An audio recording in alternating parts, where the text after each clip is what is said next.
Chegamos na lição 10 do nosso trimestre sobre o livro de Josué. Eu vou apresentar a lição hoje de uma forma diferente e eu queria que nos comentários você me dissesse se esta abordagem, se essa forma de apresentar também lhe ajuda. Como eu pude postar a lição apenas hoje e como iria me demandar ainda muito tempo de edição, para não atrasar ainda mais o estudo, eu decidi elaborar um resumo, apresentar juntamente com a tela do computador e eu espero que você goste, eu espero que lhe ajude.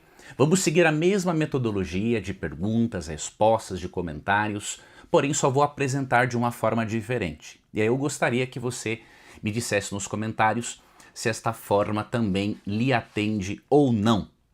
Combinado? Então vamos para o nosso estudo da lição desta semana, o verdadeiro Josué. Na parte de sábado, vamos começar aqui pela nossa introdução. Você precisa ter em mente aqui no estudo da lição que a vida do personagem Josué aponta para uma realidade maior do que ele mesmo.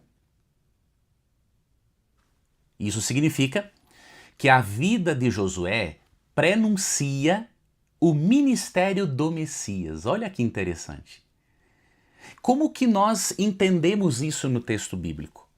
Graças a um método de interpretação conhecido como tipologia bíblica.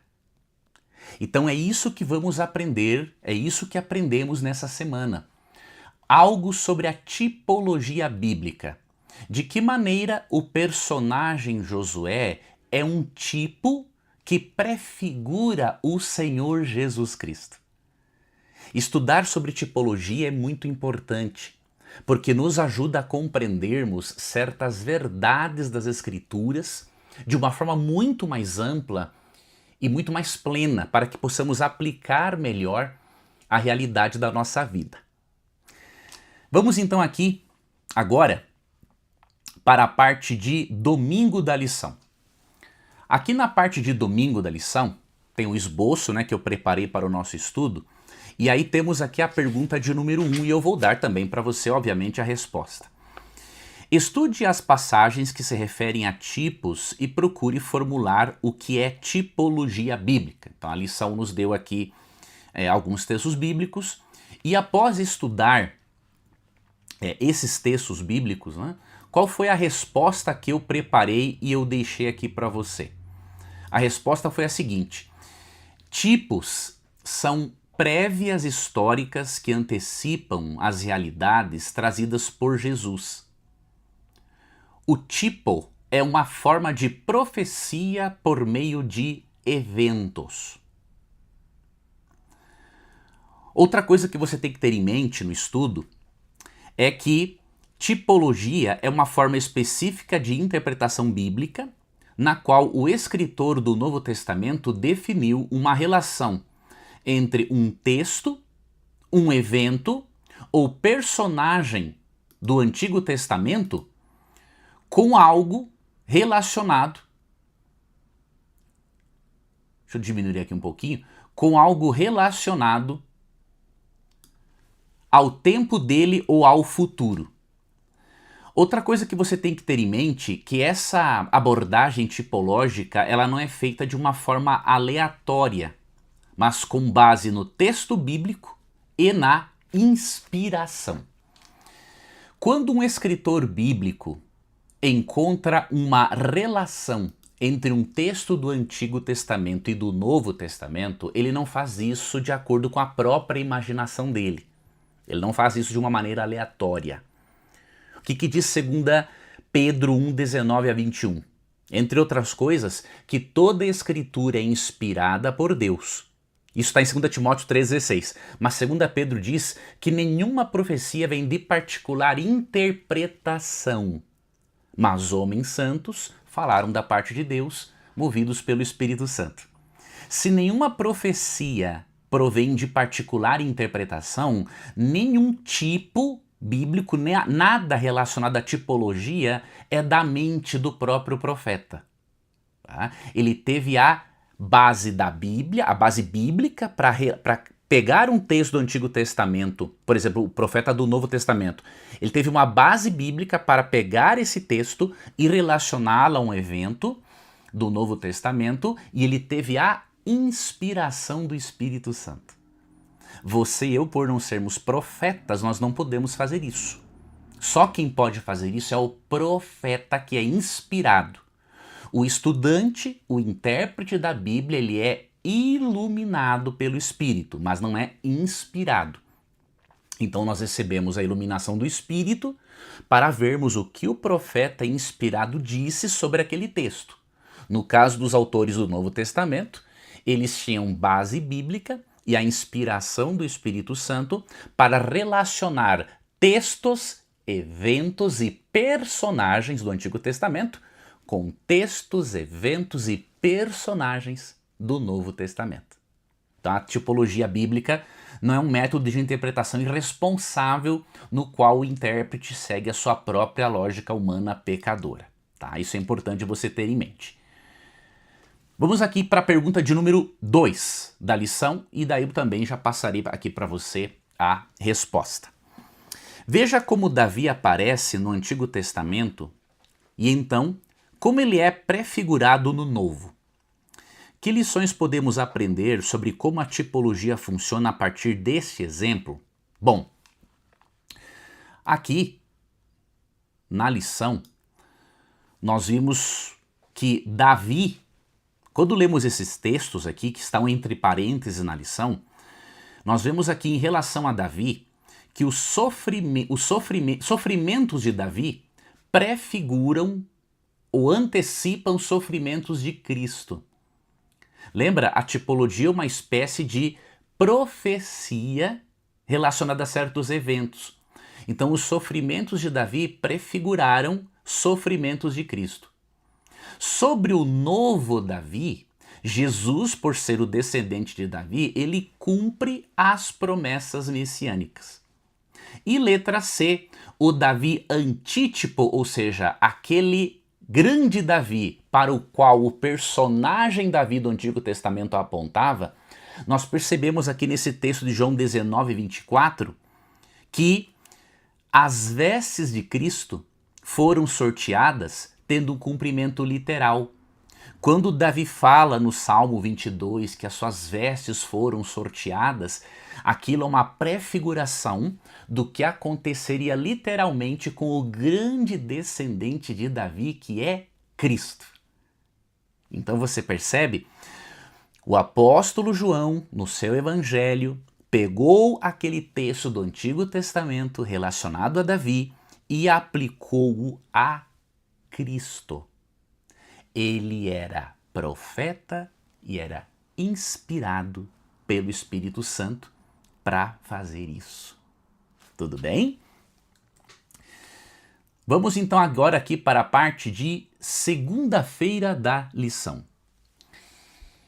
É importante você considerar isto aqui, ó. Você e eu não podemos decidir o que é um tipo ou prefiguração de forma arbitrária.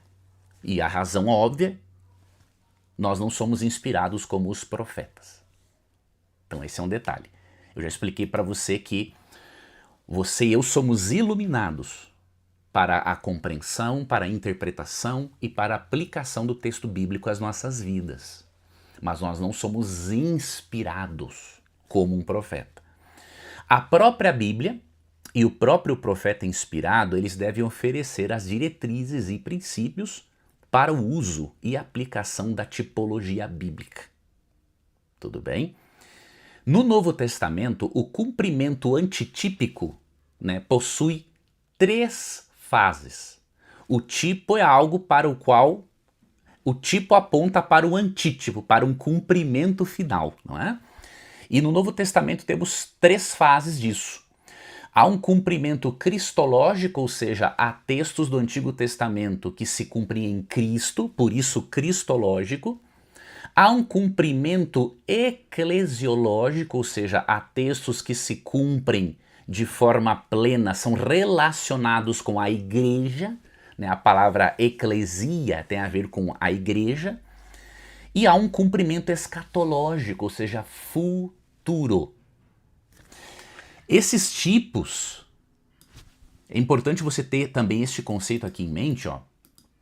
Esses tipos, eles nos ajudam a entender certas verdades das Escrituras. Entendermos a Bíblia e as verdades que Deus está nos ensinando sobre Jesus, a salvação e a esperança final. Então, quando um profeta do Novo Testamento, ele pega um texto do Antigo Testamento e aplica a um evento, a uma pessoa ou ao futuro, Deus com isso está ampliando a nossa capacidade de compreendermos as verdades divinas. Mas lembre-se, isso é feito pelo profeta, que é inspirado não por você e por mim. Porque senão as pessoas podem enxergar qualquer coisa no texto bíblico e aí vira uma bagunça, tá bom? Então nós não podemos nos esquecermos deste fato. Vamos aqui então para a pergunta número 13 mais a resposta, que é aqui na nossa lição. Que seria daí já na parte de segunda-feira, tá bom? Vamos ver se eu anotei direitinho aqui. Isso, segunda-feira, tá? Aqui a pergunta número 3 já está relacionada à parte de segunda-feira. Deixa eu fazer um ajuste aqui para poder explicar melhor para você isto. Pergunta 3. Veja os seguintes tipos do Antigo Testamento: Israel, o Êxodo e o Santuário. Como cada um é cumprido nas 3 fases antitípicas, ou seja, a cristológica, a eclesiológica e a escatológica? Bom, aqui na lição, na pergunta 3, a lição nos colocou Israel, o Êxodo e o Santuário. Quais foram as respostas que eu coloquei aqui e eu vou passar para você aqui agora?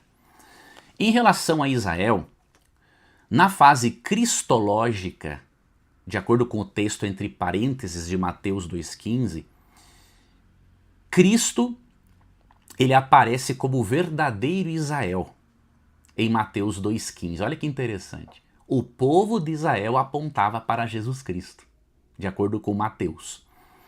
Já a fase eclesiológica, ou seja, quando um tipo se aplica não apenas a Cristo, mas também à igreja, em Gálatas 6,16 vemos que, olha aqui a resposta, a igreja como Israel de Deus. Então agora, enquanto Mateus aplicou Israel a Cristo, Paulo aplicou a igreja ao Israel de Deus, mostrando o quê? Que o povo de Deus é um só. A igreja não é uma substituição de Israel. A igreja é uma continuidade do povo de Deus do Antigo Testamento. Quando você estuda tipologia, você consegue compreender isso. E a fase escatológica, que aponta para o futuro de Israel.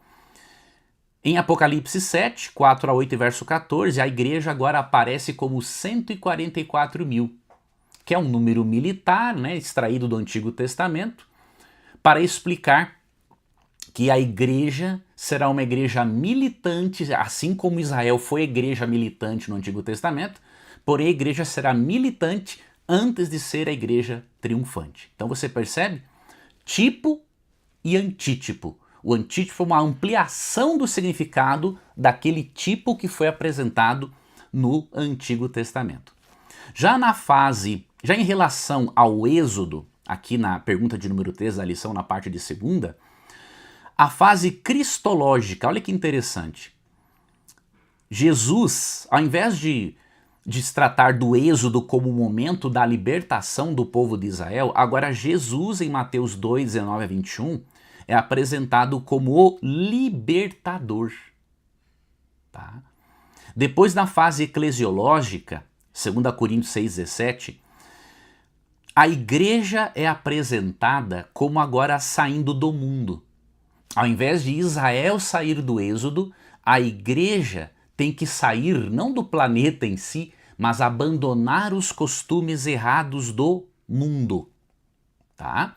E aí na fase escatológica, em Apocalipse 18:4, vai haver um êxodo final de Babilônia, ou seja, toda a confusão política e religiosa que há no mundo, onde se encontram muitos sinceros filhos de Deus, eles vão fazer um êxodo, vão sair desta confusão política, religiosa e formar um povo para se preparar para a volta de Jesus. Sobre o santuário também há essas três fases, tá? Há o cumprimento cristológico, eclesiológico e escatológico, relacionado ao fim dos tempos. Na fase cristológica, Cristo agora é apresentado como o templo. Olha que interessante. Na fase eclesiológica, nesses textos que a lição nos apresenta, a igreja é apresentada como o templo de Deus. E na fase escatológica, ou seja, futura, vemos que agora há um santuário celestial onde Cristo ministra ao nosso favor. Então veja, a tipologia amplia verdades espirituais do Antigo Testamento, mostrando que, grava isso aqui, uma continuidade entre os dois testamentos. Escreve isso nos comentários. Há uma continuidade entre o Antigo e Novo Testamento. Por que eu quero que você memorize isso? Para você tirar da sua mente qualquer ideia de que o Novo Testamento é mais importante que o Antigo ou que os livros do Novo Testamento substituem os livros do Antigo. Isso é uma distorção teológica, é uma aberração teológica. A tipologia nos mostra a continuidade entre Antigo e Novo Testamento. Nos mostra que o Novo Testamento é uma continuação da revelação de Deus. E a citação que eu queria ler para você aqui, do Tratado de Teologia, página 75, é a seguinte: visto que a Escritura possui um único e divino autor, as diversas partes dela se harmonizam umas com as outras. Todas as doutrinas da Bíblia são coerentes entre si. Interpretações de passagens isoladas devem estar em harmonia com a totalidade do que a Escritura ensina sobre o assunto. Então, quando nós estudamos a tipologia bíblica, nós percebemos que a relação que um autor do Novo Testamento faz com textos do Antigo mostra o quê? A harmonia e a totalidade da Escritura. Ele não faz isso pegando textos isolados e fora do seu contexto. Tudo bem? Vamos aqui agora, então, para a parte de terça-feira da nossa lição. Pergunta 4. À luz da tipologia bíblica, qual é o significado do paralelismo múltiplo entre a vida de Moisés e Josué? E aí tem uma série de textos para comparar. Qual é a resposta que eu coloquei aqui? Você pode ver na tela. A vida de Moisés e de Josué formam um paralelismo tipológico. O que eu destaquei?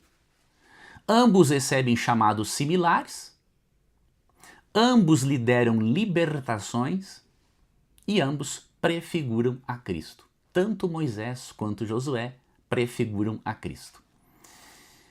Pergunta 5. Estude Deuteronômio 18, 15 a 19, entre outros textos. Quem cumpriu a profecia de Moisés sobre um profeta como ele? Como Josué se encaixa no quadro? Resposta: Jesus. Ele é o cumprimento final desta profecia, de Deuteronômio 18, 15 a 19. Tanto Josué quanto Jesus lideram a libertação de pessoas e as conduzem a uma terra prometida. Como é interessante, né, esse cumprimento, essa tipologia bíblica. Josué foi um personagem real. Ele foi usado por Deus para liderar um grupo de pessoas, os israelitas, a uma terra prometida.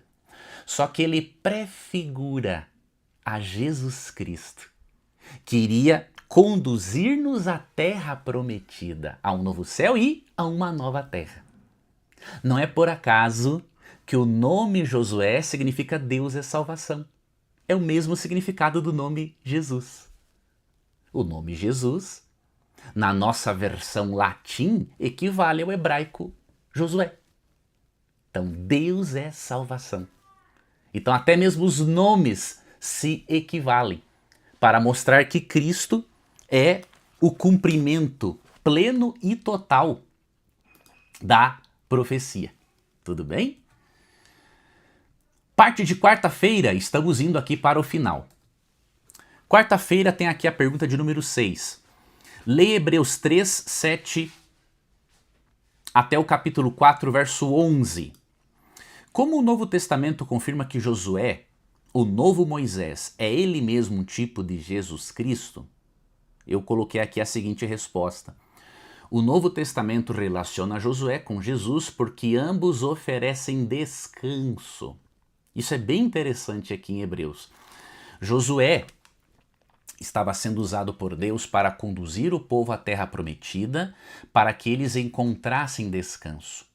Mas há uma advertência em Hebreus 3, 7 até o 4, verso 11. Por causa da rebelião, o povo não entrou no descanso pela fé em Deus. Agora, olha o paralelo. Jesus Cristo também quer nos levar a um descanso espiritual com Ele. Porém, tanto Josué quanto Jesus, ambos, lidam com a rebelião do povo em entrar no descanso de Deus. Isso você vê claramente. Tanto que há uma advertência aqui em Hebreus. Tá? Eu vou ler até isso aqui para você ver a relação entre Josué e Jesus e entre os israelitas e nós. Aqui, em Hebreus 3, na verdade, em Hebreus 4, 6, falando do descanso pela fé em Cristo, diz assim: visto, portanto, que resta entrarem alguns nele, ou seja, nesse descanso, e que por causa da desobediência não entraram aqueles aos quais anteriormente foram anunciadas as boas novas. De novo, determina certo dia, hoje, falando por Davi, muito tempo depois, segundo antes fora declarado: hoje, se ouvirdes a sua voz, não endureçais o vosso coração. Ora, se Josué lhes houvesse dado descanso, não falaria posteriormente a respeito de outro dia. Portanto, resta um repouso para o povo de Deus. Porque aquele que entrou no descanso de Deus, também ele mesmo descansou de suas obras como Deus das suas. Esforcemo-nos, pois, por entrar naquele descanso, a fim de que ninguém caia segundo o mesmo exemplo de desobediência. Olha que texto interessante. Josué prefigura Cristo. Assim como Josué conduzia o povo à terra prometida para eles encontrarem descanso, Cristo quer nos conduzir a um descanso espiritual pela fé nele todos os dias. Hebreus 4 fala desse descanso espiritual que encontramos em Jesus. Esse é o tema. Não se sinta tentado a falar que o descanso espiritual de Hebreus é o sábado, porque não é. Tá? Se você aprendeu que o descanso espiritual em Hebreus 4 é o sábado, você aprendeu errado. O descanso é o descanso na fé que encontramos em Jesus Cristo. É o descanso espiritual nele que encontramos pela fé. Agora, aqui é um detalhe interessante para você ajudar a um irmão que guarda o domingo a compreender algo aqui. Ó. No versículo 4, o sábado do sétimo dia é usado como um exemplo do descanso na graça.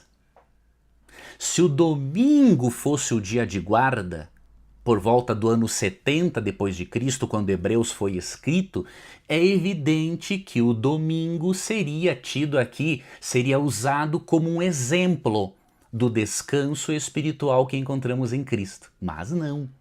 70 anos após a cruz, ou seja, já ali uns 40 anos após a ressurreição de 40 anos após a ressurreição de Cristo, o autor de Hebreus, em Hebreus 4, 2, usa o sábado do sétimo dia como uma ilustração para o descanso espiritual que encontramos em Cristo todos os dias da semana. É muito lógico concluirmos que se o domingo estivesse sendo guardado pela igreja cristã Nesse período, não faria sentido usar o sábado como um exemplo. Porque se eles estivessem guardando o domingo, usar o sábado como exemplo, se fosse apenas para um judeu, não faria sentido. Então, o próprio fato de o autor de Hebreus usar o sábado como um exemplo do descanso que encontramos em Cristo prova que o sábado continuava sendo guardado ali no ano 70 depois de Cristo, pois do contrário o texto não teria relevância alguma para eles. Tá? Então nós não podemos ir para ambos os extremos. O primeiro erro é dizer que o descanso de Hebreus 4 é o sábado. Não é. É o descanso que nós encontramos, é o repouso espiritual que encontramos por meio da fé em Jesus Cristo. Agora, outro erro é dizer que o sábado foi abolido. Por quê? Porque ele é usado como um exemplo desse descanso que encontramos em Cristo. Ok? Então, eu dou essa dica a mais caso você precise abordar esse assunto de uma forma ainda mais detalhada na sua classe. E vamos então aqui para a parte agora de quinta-feira e aí encerramos o nosso estudo da lição. Pergunta 7. Josué, como um tipo, aponta além do ministério de Jesus Cristo para um cumprimento na vida da igreja, o corpo de Cristo. Em que sentido as guerras travadas por Israel sob Josué prenunciam as lutas espirituais da igreja? E em que aspecto as guerras, não é, são diferentes? Bom, após a leitura dos textos, qual é a resposta que eu deixei aqui para você? Estas guerras, ambas, né, aqui ó, anunciam as batalhas do povo de Deus. Então essa é a resposta. As guerras travadas anunciam as batalhas do povo de Deus. Qual é a diferença? A diferença está na natureza dessas batalhas. Enquanto Israel teve de fazer um uso de armas literais para combater e exterminar nações pagãs, porque Israel foi um instrumento de juízo de Deus para isso, agora a igreja usa armas a nível espiritual. Por quê? Porque a nossa principal luta é contra seres espirituais do mal. Seria importante você analisar com a sua classe em relação a isso, Efésios 6, verso 12. E eu vou ler aqui para você, ó. Porque a nossa luta não é contra o sangue e a carne, não é contra seres humanos, e sim contra os principados e potestades, contra os dominadores deste mundo tenebroso, contra as forças espirituais do mal nas regiões celestes. Então, já que a nossa principal luta é contra forças demoníacas, a nossa armadura também é espiritual agora. Tanto que você lê isso aqui em Efésios 6, 10 a 20. Se você ler, por exemplo, do verso 13 em diante, é dito, ó, tomai a armadura de Deus para que possais existir no dia mau e depois de ter desvencido tudo, permanecer inabaláveis. E aí ele mostra que as partes dessa armadura. Devemos nos vestirmos com a verdade e a couraça da justiça, calçar os pés com a preparação do evangelho, fazermos uso do escudo da fé, o capacete da salvação, a espada do Espírito, que é a palavra de Deus. E de acordo com o verso 18, devemos usar esta armadura espiritual com toda oração e súplica, orando em todo tempo no Espírito. Então, aqui está a semelhança, né, e a diferença. Anunciam-se em batalhas do povo de Deus, porém a diferença agora está na natureza da batalha. A natureza agora é estritamente espiritual. Antes era espiritual também, porém também havia um cunho humano, porque eles eram instrumentos de juízo. Agora, como nós não somos instrumentos de juízo, mas temos que avisar do juízo, a nossa luta é estritamente espiritual. Pergunta de número 8, a última pergunta da lição. O que os seguintes textos dizem sobre o cumprimento final da tipologia de Josué? A lição nos apresentou 1 Pedro 1,4, Colossenses 3,24, Apocalipse 20, verso 9 e Apocalipse 21, verso 3. E aí qual foi a resposta que eu deixei aqui para você? O cumprimento final será na segunda vinda de Cristo, quando recebermos a herança da vida e a paz eternas após Deus batalhar por seu povo e vencer definitivamente as forças do mal. O que você vê aqui na parte de quinta? O aspecto escatológico da tipologia bíblica. Ou seja, as batalhas realizadas por Josué e pelo povo de Israel, as vitórias de Josué sobre nações más, né, vai ter um cumprimento final na segunda vinda de Cristo. Porque nesse momento nós vamos receber a herança eterna, iremos para a nossa Canaã celestial e depois moraremos na nova terra. E isso após Deus batalhar contra as forças do mal, como vemos lá em Apocalipse 13 e Apocalipse 16, 12 a 14, na batalha do Armagedon. Apocalipse 13 e 16 estão intimamente relacionados. E é muito importante nós compreendermos esses capítulos, compreendermos esse aspecto escatológico das profecias. E aí eu convido você, se você ainda não conhece, procure se matricular na comunidade Na Mira da Profecia.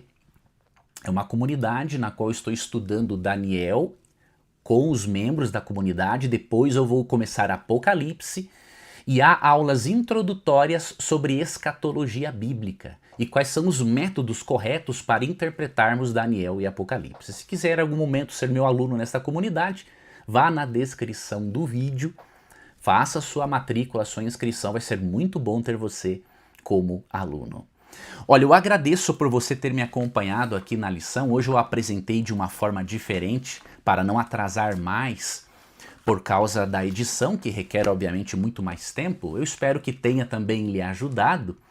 Me escreve aqui nos comentários as suas impressões e ao mesmo tempo peço que você compartilhe esse conteúdo com outras pessoas. Isso é muito importante. Quando você faz isso, você se torna um parceiro evangelístico meu.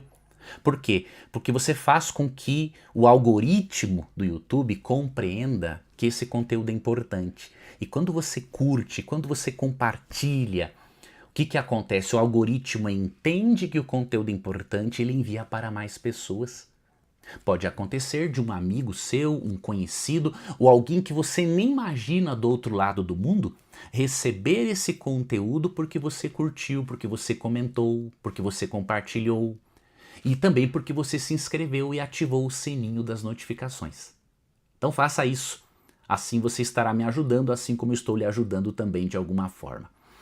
Eu desejo que você tenha um excelente restante de sexta-feira, que o seu final de semana, que o seu sábado seja muito feliz e que Jesus Cristo seja uma realidade cada vez mais presente na sua vida.